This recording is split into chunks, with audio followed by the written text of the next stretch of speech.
Hello বন্ধুরা, শান্তমনিকা page থেকে আমি মনিকা দেবনাথ চলে এসেছি নতুন আরেকটি ভিডিও নিয়ে। কেমন আছো তোমরা?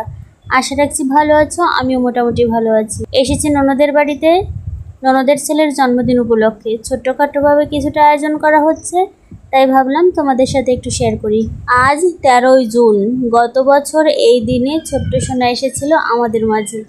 এক বুক ভরা আশা এবং আনন্দ নিয়ে এসেছিল। যেহেতু তার প্রথম জন্মদিন, তাই তো একটু পালন করতেই হয়। আর জন্মদিনে মামার বাড়ির তরফ থেকে এই গাড়িটা উপহার পেল। এদিকে পায়েস রান্না চলছে, লুচি আর ডাল রান্না চলছে, কারণ এগুলোই মানুষকে খাওয়ানো হবে।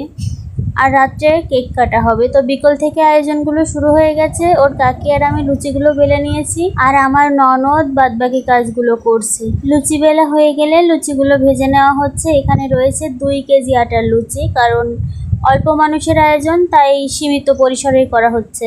লুচি ভাজা শেষ, পায়েস রান্না শেষ, ডাল রান্না শেষ, মোটামুটি সব কাজই গোছানো শেষ। এবার কেক কাটার পালা।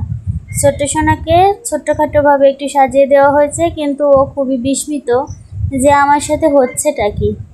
যেহেতু ওর 1 বছরের জন্মদিন, তাই ছোট্ট একটা কেক কাটা হলো। ও শুধু ভাবছে আর তাকাচ্ছে যে এত আয়োজন কেন।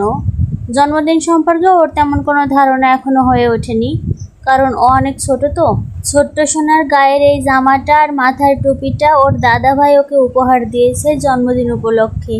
কি অদ্ভুত না, এত আয়োজন ওর জন্যই, কিন্তু ও এখনো বোঝে না যে আসলে এত আনন্দ কিসের জন্য।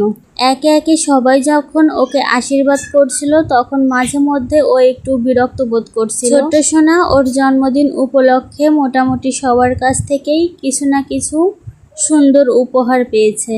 ছোট্ট সোনার পৃথিবীতে আসাটা সহজ হলেও পৃথিবীতে আসার পরে কঠিন লড়াইয়ের সম্মুখীন হয়েছিল সে।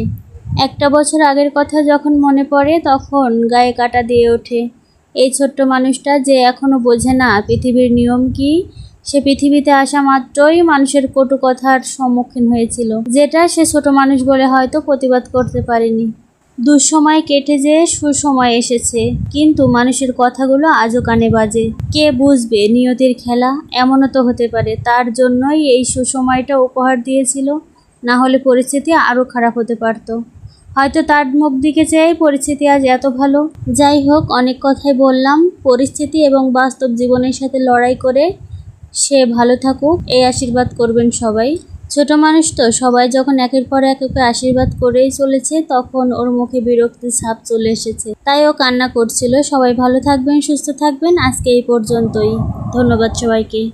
দেখা হবে বা কথা হবে অন্য কোনো এক ভিডিওয়। টাটা।